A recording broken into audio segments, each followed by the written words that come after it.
Hello welcome back guys. മറ്റ് Indian താരങ്ങളെ പോലെ തന്നെ വിരാട് കോഹ്ലിക്കും രഞ്ജി ട്രോഫിയിൽ വന്ന് കളിച്ചിട്ട് രക്ഷയില്ല.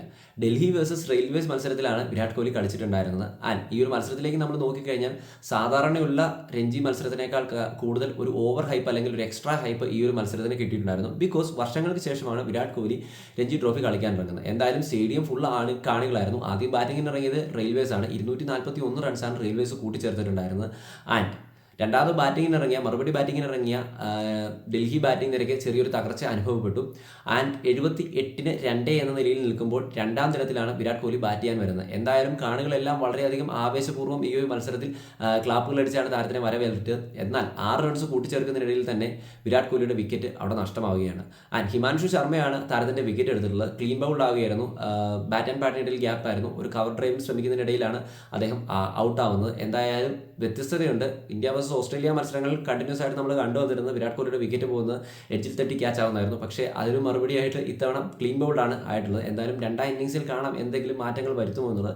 എന്തായാലും ഈ ഒരു വിക്കറ്റ് വളരെയധികം വിമർശനങ്ങൾക്ക് കാര്യമായിട്ടുണ്ട്. പിന്നെ വേറൊരു കാര്യം എടുത്തു പറയാനുള്ളത്, സത്യം പറഞ്ഞു കഴിഞ്ഞാൽ രഞ്ജി ട്രോഫി ബോളേഴ്സിൻ്റെയും ബാറ്റ്സ്മാൻമാരുടെയും ഒക്കെ ക്വാളിറ്റി ഭയങ്കരമായിട്ട് ഉയർന്നിട്ടുണ്ട്. അത് ചെറുകിട കളിയാണെന്ന് കരുതി തള്ളിക്കളയേണ്ട ആവശ്യമില്ല.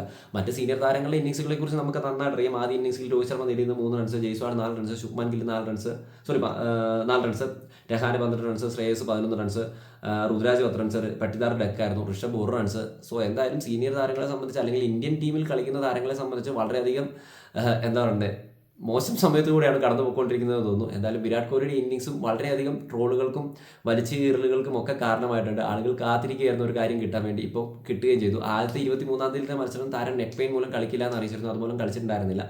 എന്തായാലും രണ്ടാം രഞ്ജി മത്സരങ്ങളിലേക്ക് വന്നു കഴിഞ്ഞപ്പോൾ, അല്ലെങ്കിൽ അവർ വന്നതിന് ശേഷം രണ്ടാം രഞ്ജി മത്സരങ്ങളിലേക്ക് വന്നു കഴിഞ്ഞപ്പോൾ മറ്റ് സീനിയർ താരങ്ങളൊന്നുമില്ല. വിരാട് കോഹ്ലിയാണ് ഡൽഹിക്ക് വേണ്ടി കളിക്കാൻ ഇറങ്ങിയിട്ടുണ്ടായിരുന്നത്. അതായത് രോഹിത് ശർമ്മയൊന്നും ഈ ഒരു മത്സരത്തിന് അവൈലബിൾ അല്ല എന്ന് പറഞ്ഞിരുന്നു. അവർ കളിക്കുന്ന വേറെ സ്റ്റേറ്റിന് വേണ്ടിയിട്ടാണ്. ഓക്കെ, എന്തായാലും താരത്തിനെ സംബന്ധിച്ച് വളരെയധികം വലിയ തിരിച്ചടി തന്നെയാണ് കിട്ടിയിട്ടുള്ളത്. നിങ്ങളുടെ അഭിപ്രായങ്ങൾ വെച്ചാൽ കമൻറ്റ് രേഖപ്പെടുത്തുക. It's me Google signing. Bye bye guys.